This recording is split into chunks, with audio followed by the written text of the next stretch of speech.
guest speaker today is Mike Maurer. He's been around for quite a while. He's also a family friend. His kids and our kids grew up together, so we go back quite a ways. He came to town in 1971, went to work for Bank of America.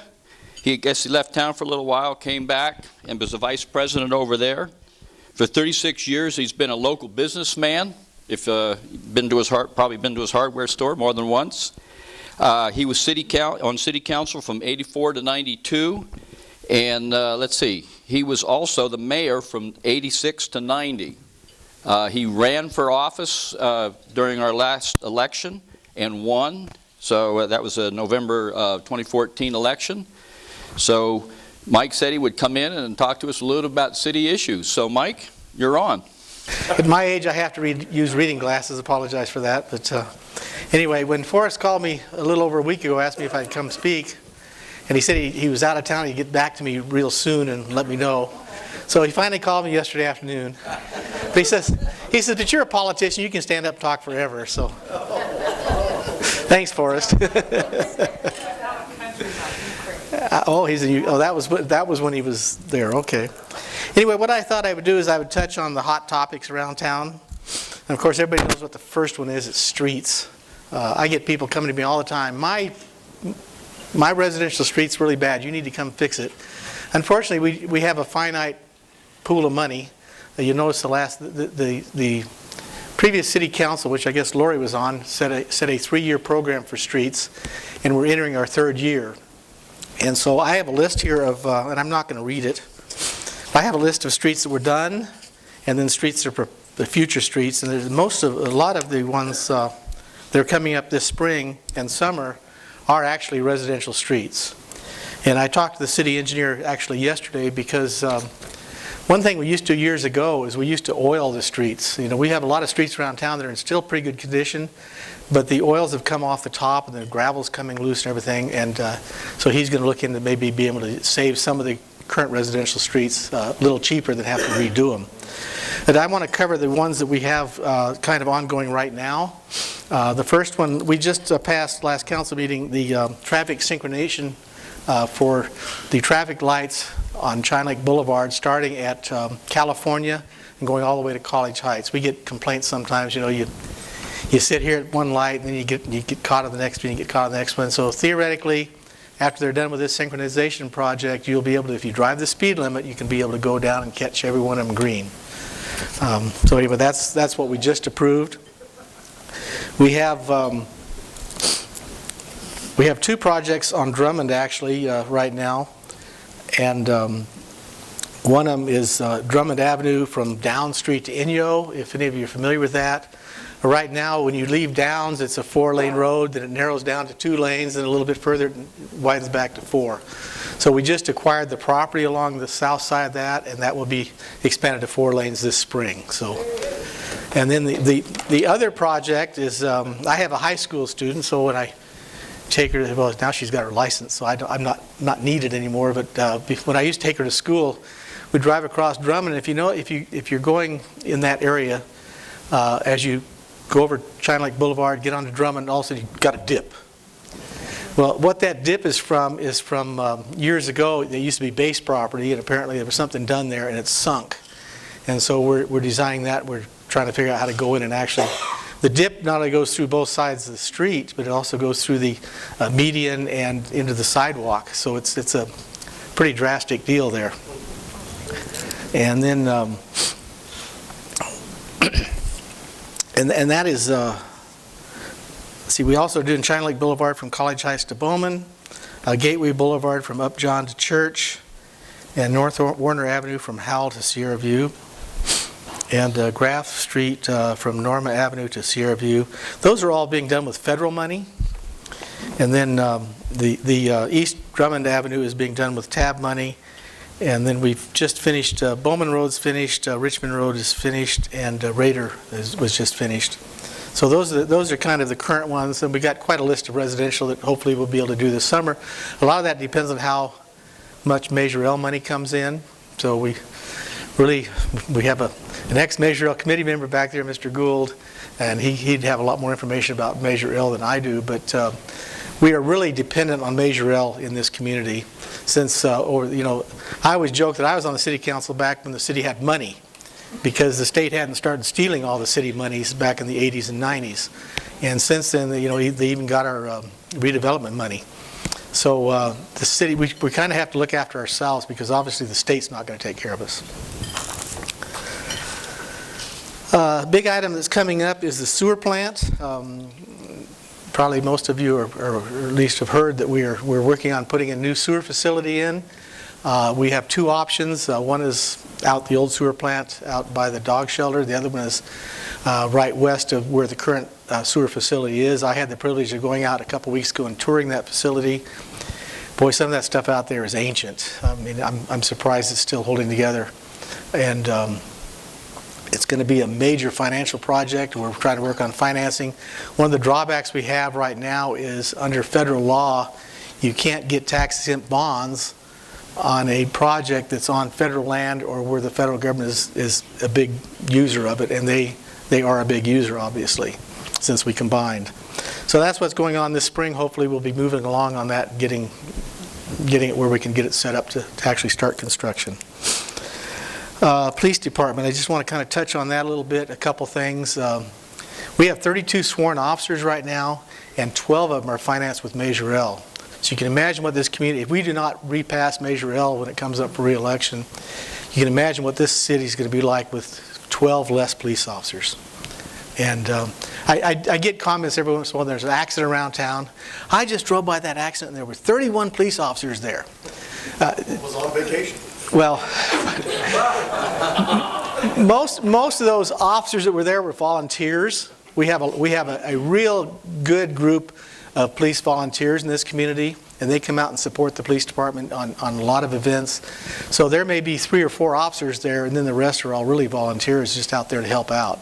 So don't think that our whole police force is there on that one little accident sometimes.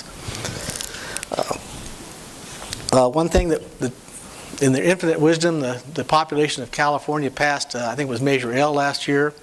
That's had a major detrimental effect on police departments all over the state because now I personally in my business have been really hit hard on theft the last few weeks, and how they were getting in our building we're not sure.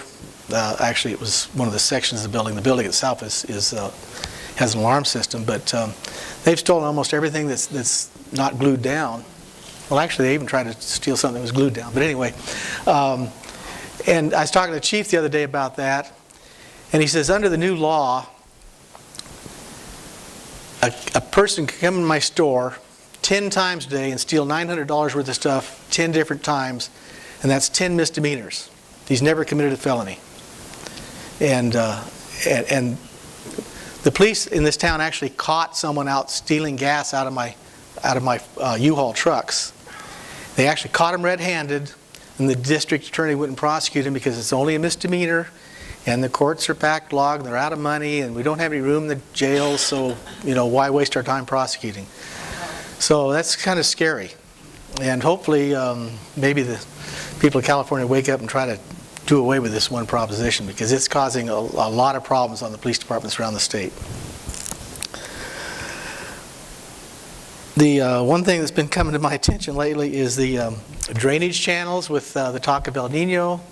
I asked the city manager if we can look at maybe cleaning those out and getting ready for El Nino.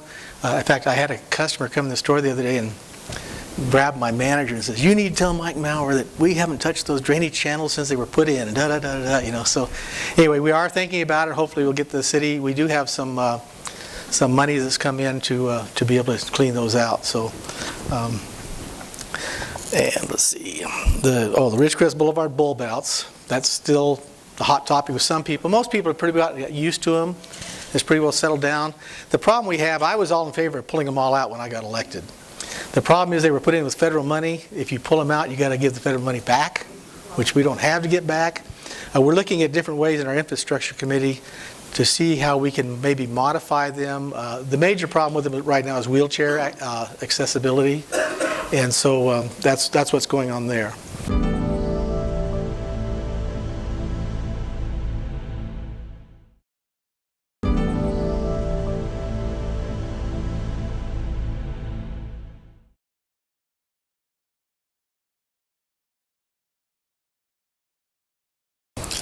I want to talk about Walmart for a few minutes. That's a major thing going on in town.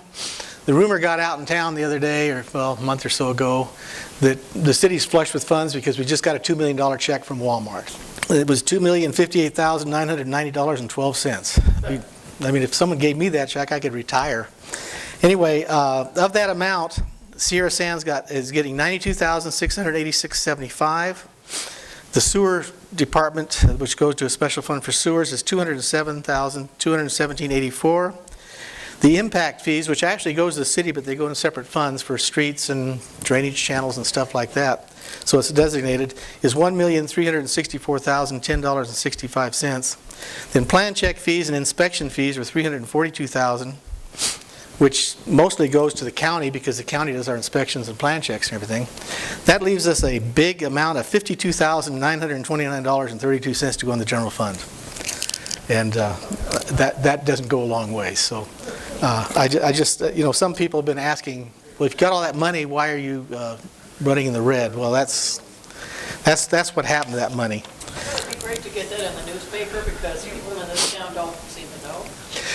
We've talked, Peggy and I have talked to the city staff about that, about at least putting it out in the council meetings and things like that, but they said, well, we don't want to sound like we're picking on Walmart. Well, we're not picking on Walmart. I think it's great that Walmart gave us that money. Good data.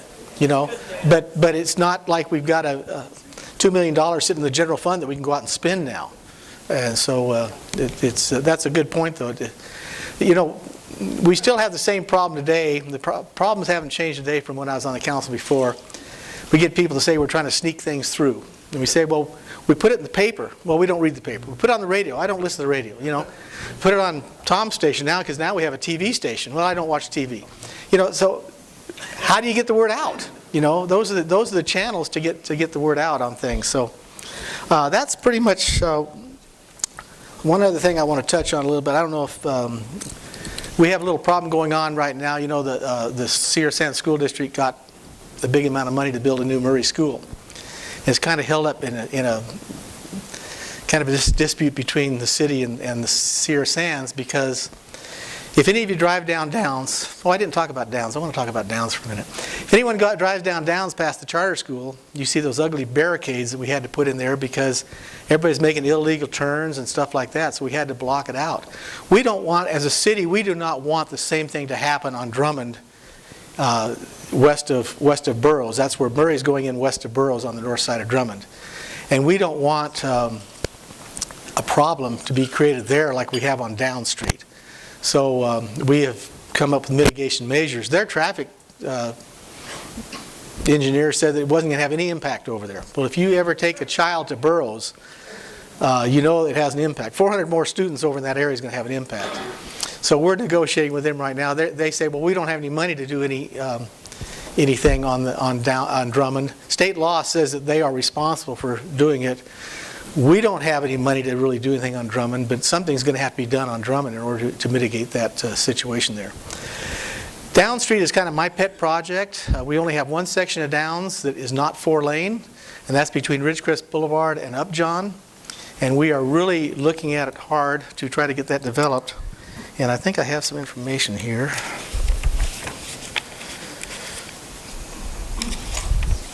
I'm not sure where I put it. But anyway, the original estimate in order to make that 4 lanes was $2.5 million. And actually, when we came in with the preliminary figures, it's actually just over it's $2 million plus $200,000 reserve fund, so it'd make it 2.2. However, the cost of moving the Edison poles is $1.6 million. That's hard to believe, isn't it? There are, I think, 9 or 10 poles along there. There's 2 poles on the east side that they're basically support poles, and then all the rest of them along there. So we're in negotiation with Edison right now. What we might be doing on Down Street is we might be doing it in a couple sections. We have applied for some grant money to put curb, gutter, and sidewalk in along the east side. And then if we can come up with the rest of the money, we might develop the whole east, 2 lanes going north and the center divider, and then finish the rest when we get done with Edison Company trying to get those poles out of the way. We would like to underground them, but that takes 3 to 4 years. Tom and I worked on this project 30 years ago, didn't we, Tom? And so we've always been waiting for Edison to underground, and we found out the other day that they've actually put conduit in for undergrounding on the west side of Downs from Church Street to Upjohn. They already have the conduit in there to underground those, but they want a couple $1 million to underground it. So anyway, that's all I had to present. I'd be glad to answer any questions if I can. Fortunately, we've got Lori here, so she can help me answer them. Yes? Is there any requirement for Walmart to do something with the old building? You know, they say they're going to get another tenant. We have a lot of old buildings sitting around town that are vacant. I talked to someone the other day. I don't remember where they were from, but they said Super Walmart went into their town 3 years ago and the building's still sitting vacant. They obviously wouldn't want to let Target go in there because they're a direct competitor. So I think they're going to be kind of limited on who they get in there unless they divide that building up or something. There's no requirement. They talked about it, but you can't really, there is a requirement, but how do you enforce it? They have to start paying fees. Okay, They have 3 years when they start getting fines. Yeah, I thought there was a 3-year limit. so. It's on Walmart buildings site, so they're trying to sell it. Now, the new Walmart is twice as big as the current one. Twice as big. And of course, being a small businessman in town, my wife's best friend asked why when I was out at the groundbreaking I was smiling in the picture. I said, because they told us to smile. What am I supposed to do, frown because they're a big, mean business coming into town? You know, I think probably the majority of town wants the Super Walmart to come to town. So and some people are shaking their heads no. I have a home back in the Midwest that's a small town, but they have a Super Walmart there. When I first started going back there, the people there said, everybody hates Walmart here, but you can go in and you can sit there for 24 hours and you'll see everybody in town come in and shop there. So anyway, it's the big evil business that everybody needs to use. So any other questions? Yes? I had a question. When you're finishing off Drummond West, are they going to do islands in that road as they go west of Downs? That's a good question. The only reason I'm asking is because I've almost been hit several times by people cutting across to go into that gas station. They have islands on the rest of Drummond that's developed, so I would assume so, but I don't know for sure, so don't hold me to that. I can look into it, but yeah, I haven't really seen the plans. People are asking me, when are you going to widen that road? And that was what I was concentrating on. When could we do that? So I don't know about the islands. Do you know how many reserve officers we have? I'm not sure. Lori, do you know how many reserve officers we have? I do not. I think it's 12. 12 reserves? Okay. Active reserves. Okay. Okay, let's see, Lori is looking at the economic development, and this meeting Friday will be informative. But now let's ask the question about not-for-profit organizations, and obviously I'm going to ask about the museum, which some people like measure tab monies. They said, hey, charitable organizations are not permitted to be in there. But from an economic development standpoint, I'm just wondering where the city stands relative to something that's going to bring tourism in, which I believe is one of the economic development goals. And I think that's what the museum, where we're going to, the Navy Museum, where it's going to relocate, or plans are, is right west of Matarango. And East of Matarango. Huh? East of Matarango. East of Matarango, yeah, west. We're going to Drake Depot. Hey, I'd vote for that. So, but, you know, of course, people say, well, think about the Walmart building, think about this. But I really think having a complex, the museum complex, is going to be and down towards the center of town where we're talking about with Matarango, is going to create a tourism draw, or at least leverage it somewhat. And so I think when we talk about economic development, and you talk about charitable organizations and eligibility for TAB money and stuff like that, one probably ought to look at the economic impacts of that, because when you start bringing more tourism in, which is definitely a goal, I think, we need to start putting, you know, right now we don't have the Navy funding us for anything on that, or the federal government funding us for anything on the museum, much like the Matarango Museum. So just taking a volunteer organization, charitable foundation, to be able to bring in the money to do that. And so as you come up with the rules for future TAB money when you have it, and for future and for economic development, I think I just want to say, hey, there's a real strong case that can be made for, creating, I think, the museum complex, and I know there's a recreation complex being thought about too, and I agree with all those things. I'm just saying that, not going to say, in the library, all of those factors, but I'm sure you guys are considering it, but I just wanted to look for that little clarification, because you're, as a charitable foundation, it's an educational foundation, really, that we're looking at, and it will bring in tourism dollars because it will attract. Yeah, I agree with you 100%. The problem with tab money is we don't set the rules on that. Those rules are set for us, and so we have to live by the rules.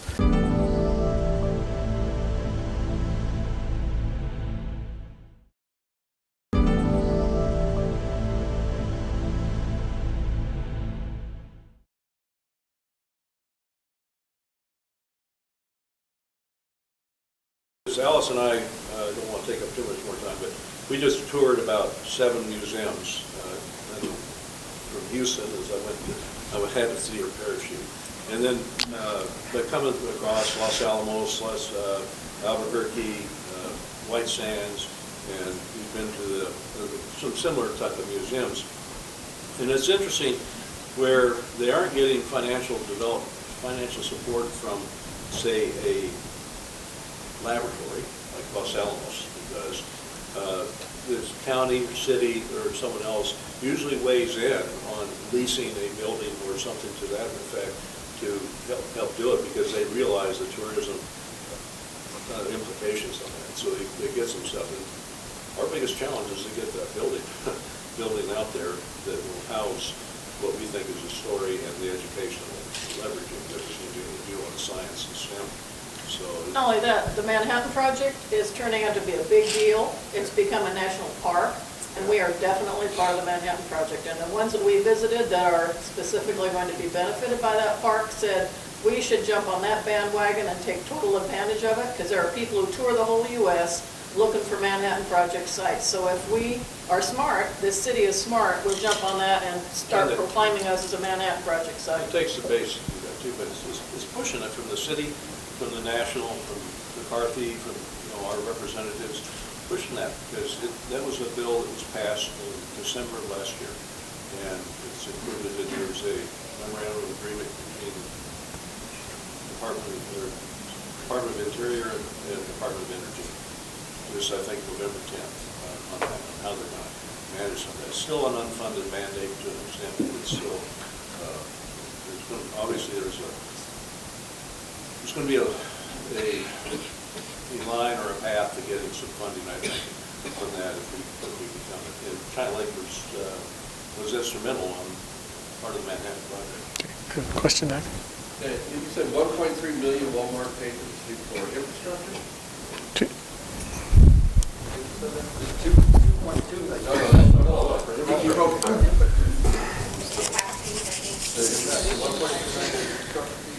Impact fees were 1.3, and that's broken down into 6 different funds, I think it is. No, I'll tell you how they're broken down though. Fire is basically 48,000. Traffic is 926,000. Law enforcement is 80,000, and drainage impact is 309. There, now you can afford to clean the drainage. Yeah, we can. There we got money, don't we? And Walmart is extending that drainage channel from east of China Lake Boulevard all the way down to Sunland, and they're going to make Sunland 4 lanes from China Lake Boulevard all the way down.